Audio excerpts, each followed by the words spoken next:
fish. That's the spotlight today. And Swati Chanda joins us in the studio. Swati, thanks so much for joining us right here. It's great. So you said, your stories, your musings of your protagonist Nilanjana came together with 1950s Pakistan, and you've done a whole, research-based study with a lot of people who live in Bengal now, who live in West Bengal. Some of whom died during this project, actually. Oh, wow. Okay, so they were that old. They were that old. Right. Their late 70s, early 80s. Did you ever interact with some of them? Yes, I did. Okay. What was one of the most interesting stories that stood out? I think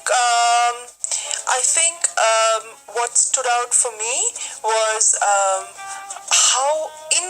what incredible respect they had for their school teachers. I mean, these are people who are 80 years old, and when you ask them one memory that they cannot forget, ever. Every one of them, I kid you not, every one of them talked about school and a particular school teacher. There was one old gentleman who talked about the principal of his school, who used to teach them chemistry by making instruments at home with which to measure, weather changes and things like that. And he was able to they were in the middle of a field somewhere. I remember him telling me they were in the middle of a field and they were watching this instrument, and the man said, "Run, there's a thunderstorm coming." And they ran across the fields, and as they looked behind them, they could see the thunderclouds coming. I think that kind of practical education got lost in the last 50 years, and it's coming back now? It's coming back in some areas, in some pockets for some students. You're also a teacher. Do you think that reverence for teaching today still exists, or is it becoming a careful manipulation of parents, the money that they earn, but not the time that they can spend with their kids? What's happening? I like your term careful manipulation because I resonate with that. And I also don't like the lip service that is paid to noble profession. It irritates me. If you can't show that respect in any way except through words, then don't even say it. It's a tough profession to be in. I have, through my work, I've had the fortune to be able to go to government schools in Karnataka for a period of 3 years and visit them and so on and so forth. There are so many exciting things that can happen, but as an institution, one of it is, when we talk about the burden of numbers, we're not kidding. It is the burden of numbers. There are over 1 million government schools in the country. That's a mind-boggling number. And there are 70,000 government schools in Karnataka alone, as you probably know. So we're dealing with these huge numbers, and what happens when you deal with the numbers? It becomes perfunctory. It becomes, system and play, log that system, because anything else. And wrong at the grassroots level, what can you, that become a question. Where do you think it's? I don't know.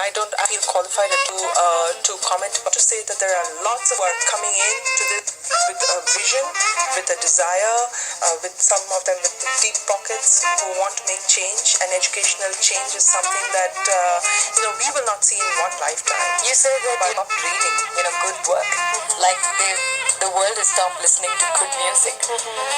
What happened to the good stuff? Where do we get lost?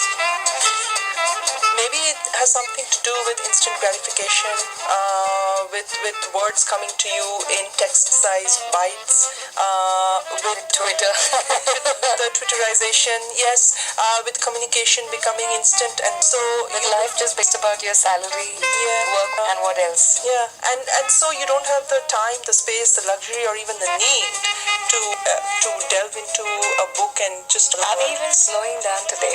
Are we even looking at that pace of life, or is everybody just running in the same spot?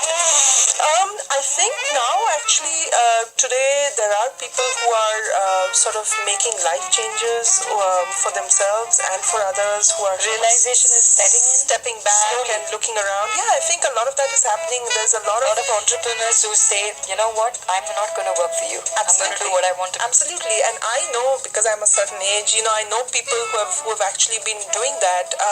But if you look at the big picture, when it comes to the numbers, it's still a very small very, slice. it's a drop in the ocean. But there's a hope. There's hope. I think there's always hope. And I think more importantly, around them there's hope. I mean, in that micro system, in that micro cosm, there's hope. So that's good enough. I mean, we don't have to, we can't hope for a large-scale global, change in India, in Indian attitudes. As long as we make changes wherever we are, that's all that counts sometimes. Interesting. And what about, I'm just asking you because you're an author and I'm sure you're following work across the country, not just literary but otherwise. The All India Bakchod happened. Crass comedy, some call it, but some enjoyed it. Do you think that freedom of expression when it comes to what you write, what you do, whatever it is, whether it's a Chetan Bhagat in literature or whether it's you, absolutely everybody has the right to express what they want? Is that the way a microcosm grows? It's a very difficult question, especially in the light of what happened in the UK with the Charlie Hebdo and so on. It's a very difficult question to answer. I mean, as a writer, I would say that the freedom of speech has to be absolute. Otherwise, it's not a freedom.